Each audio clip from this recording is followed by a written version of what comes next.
Assalamualaikum warahmatullahi taala wabarakatuh. Alhamdulillah bertemu kembali kita di channel Sering Jalan, channel Malaysian Respond. Oke tuan-tuan, kepada saudara-saudara yang baru mengikuti channel simple saya ini, silakan subscribe. Mudah-mudahan boleh menonton previous video dengan future video supaya kita boleh kupas dengan lebih banyak lagi. Nah, ini video khas kepada kita para penyokong parti warisan tentang parti kita menjangkau masa depannya nanti bagaimana. Dia mau keluar daripada kepompong yang ada sekarang atau dia mau lebih advance lagi. Dia mau mutet kepada keadaan lebih advance lagi. Okey, kalau kita tengok tajuk yang saya berikan, perlukah atau wajarkah parti warisan mengembangkan sayapnya keluar dari Sabah? Sama ada ke Sarawak atau ke Semenanjung. Okey, tapi memandangkan komposisi parti di Sarawak sudah orang cakap establish, dia punya suasana politik pun berbeza, maka saya rasa untuk masa terdekat ini tidak perlu sama sekali warisan untuk bergerak ke Sarawak. Tapi kalau untuk Semenanjung ada pro kontra. Ada orang bilang tidak perlu, ada orang bilang perlu. Jadi kita akan tengok kedua-dua konteks sama ada daripada perlu atau tidak perlu. Semoga kita faham dan kita boleh buat andaian atau keputusan perlu atau tidak. Okey. Jadi sebelum itu saya mau terangkan tuan-tuan, tujuan sebuah parti politik itu bukan, sudah ada dua, tapi sudah tentulah tujuan pertama ini yang paling dia mau orang cakap capai, iaitu memenangi kerusi lalu membentuk kerajaan.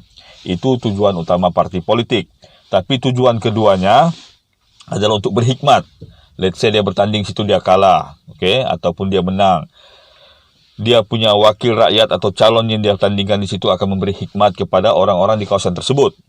Kalau secara lokal, kalau secara menyeluruh, parti itu akan menggunakan manifesto dia ataupun menggunakan gagasan dia untuk memberikan hikmat yang lebih menyeluruh pula kepada anggota-anggota dia ataupun orang lain yang memerlukan perkhidmatan parti tersebut.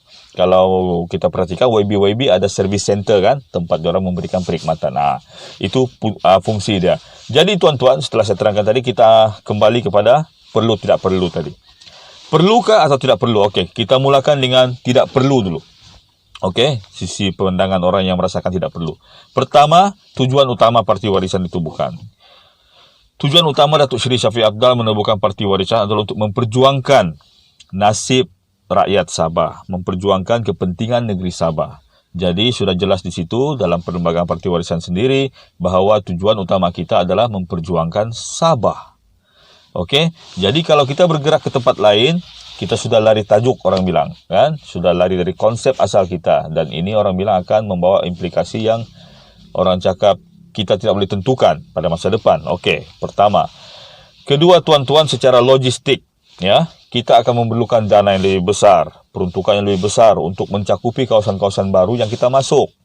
Jadi ini saya rasa kurang wajar kerana bukan saya rasa lah. Kalau dari segi pandangan orang yang rasa tidak perlu, ini kurang wajar kerana dana itu lebih baik kita gunakan di negeri Sabah untuk kebajikan orang Sabah, untuk kepentingan negeri Sabah. Yang kedua. Yang ketiga, mungkin orang cakap secara psikologi, terutama orang sebelah akan cakap, kalau di negeri sendiri pun belum menang, apa guna kamu di tempat lain? Jadi, ini menunjukkan bahawa kita belum sampai level itu lagi. Kita kena perbetulkan, perkuatkan kita punya akar di Sabah dulu, baru kita boleh loncat pergi tempat lain. Itu pandangan orang yang merasakan tidak perlu. Tapi bagi pandangan orang yang merasakan hanya perlu, maka saya bagi contoh. Okey. Seperti kita sebutkan, parti warisan memperjuangkan nasib rakyat Sabah dan kepentingan negeri Sabah. Di Semenanjung, ramai rakyat Sabah. Nah, kan nampak. Boleh jadi orang ini balik mengundi ke Sabah. Ataupun ada yang sudah tukar tempat mengundi, sudah terlampau lama di Semenanjung, dia berada di Semenanjung. Jadi parti warisan harus menanggapi kedua-dua kelompok ini. Orang yang balik Sabah, biar parti warisan bantu. Orang yang mau mengundi di Semenanjung, biar dia di Semenanjung, tapi dia mengundi parti-parti yang dalam pakatan dengan warisan. Jadi dengan kewujudan cawangan parti warisan di Semenanjung, setidak-tidaknya orang-orang ini ada dahan untuk berpaut. Kan tidaklah nanti jadi monyet, terlompat sana terlompat sini, dipujuk oleh parti-parti lain. Sorry itu contoh, tidak bolehlah jadi katak saya bilang maksud saya. Okay. Jadi nampak tak keperluan dia? Ya, dan jumlah orang Sabah di Semenanjung bukan sedikit. Malahan kalau kita pergi ke Andalas atau Bukit Tinggi di Kelang, di Selangor, sebenarnya kita boleh bentuk satu dun sudah. Ya, jumlah orang kita di sana lebih banyak daripada jumlah pengundi di zon tertentu di Sabah sana. Kalau kita pergi Pasir Gudang atau Masai di Johor, kita boleh bikin 2 dun sudah di sana, orang Sabah saja. Begitu juga kalau kita pergi Jinjang, kita boleh bikin 1 dun di sana kalau kita mau, kan? Jadi nampak. Okey. Kedua, kita ada satu pakatan dengan parti-parti Warisan Plus ataupun Pakatan Harapan kita lah, PH. Kalau rakan-rakan kita yang lain boleh masuk ke Sabah, padahal di kawasan itu yang diorang tanding itu warisan boleh tanding sebenarnya, maka tidak salahlah parti warisan pun diberi peluang untuk bertanding di Semenanjung, di kawasan-kawasan yang banyak orang Sabah, kan? Macam saya cakap tadi. Jadi kalau adalah wakil rakyat kita di Selangor misalnya atau di Johor, alangkah baiknya. Jadi permasalahan kita orang Sabah, orang lebih faham sebab kita punya parti sendiri. Betul atau tidak? Kita ada wakil rakyat yang terdiri daripada orang kita sendiri. Di Selangor atau di Semenanjung, di mana-mana lah, orang tidak terlalu mempertimbangkan sangat soal kau dari negeri mana. Macam Muhammad Sabu, Presiden PAN, dia bertanding di Kota Raja sini di kawasan parlimen saya. Beliau sebenarnya tidak berasal dari Selangor. Khalid Samad, dia bertanding di ibu negeri Selangor sebagai MP di Shah Alam. Dia bukan orang Shah Alam, dia orang Johor, kan? Jadi nampak tak? Malahan kalau kita tengok di Negeri Sembilan di Port Dickson, Presiden PKR dia adalah orang Pulau Pinang, Datuk Seri Anwar Ibrahim, tapi diterima baik di situ. Jadi nampak kalau mereka boleh datang ke Sabah dan kita boleh bagi kelonggaran untuk orang bertanding, apa salahnya kita ada wakil rakyat di sini? Sebab jumlah kita di Selangor sudah terlalu banyak sebenarnya. Yang ketiga, tuan-tuan, orang bilang money talking. Kebanyakan anak-anak muda yang ada di Selangor, orang Sabah yang ada di Selangor ini adalah penyumbang utama ekonomi keluarga dia di kampung. Mungkin di kampung tidak berapa banyak pekerjaan. Jadi orang bilang, orang akan lebih mendengar kata-kata anak ataupun orang yang memberikan mereka nafkah, kan? Jadi kalau si anak ini di Semenanjung, dia terus-menerus dekat dengan PKR, hati dia jauh sebenarnya. Sebab PKR bukan parti yang ada jati diri Sabah.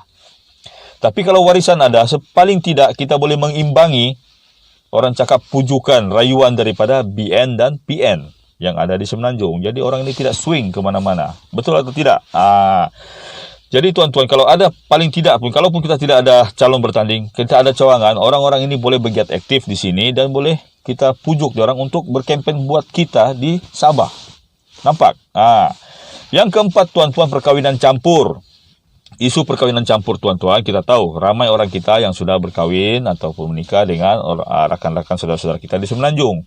Kalaulah ada parti warisan, tuan-tuan, sebab apa? Terus terang cakap, orang kita di Sabah lebih dekat dengan parti tempatan kita di Sabah berbanding dengan parti nasional yang ada di Semenanjung sendiri. Kalau ada parti warisan, paling tidak pun dia boleh pujuk dia punya pasangan, kan? Yang sayang, abang, jom kita ini parti ini. Kau kan suka saya orang Sabah, saya santik. Bagus kau ikut parti ini bagus. Paling tidak kita boleh menambah jumlah pungutan undi yang ada, kan? Contoh tuan-tuan ya, di kawasan Titiwangsa, ini di wilayah Persekutuan. Kawasan Titiwangsa, dia di KL.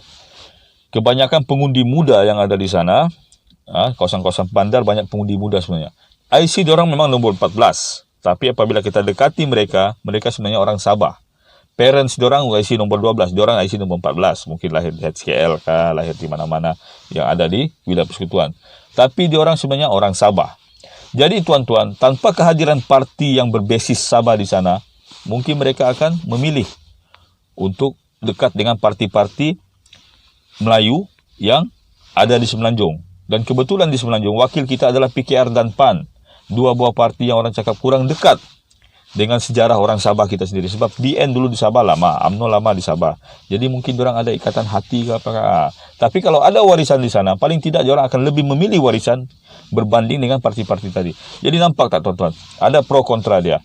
Keperluan dia ada, kerasa tidak perluan pun ada. Tapi bila kita fikir-fikirkan balik, baik kita kembangkan ke Semenanjung. Sebab apa? Pertama, boleh memberi perkhidmatan kepada kita orang Sabah yang ada di Semenanjung. Kedua, boleh menambahkan kekuatan Pakatan Harapan di Semenanjung. Dua reason kuat. Okeylah.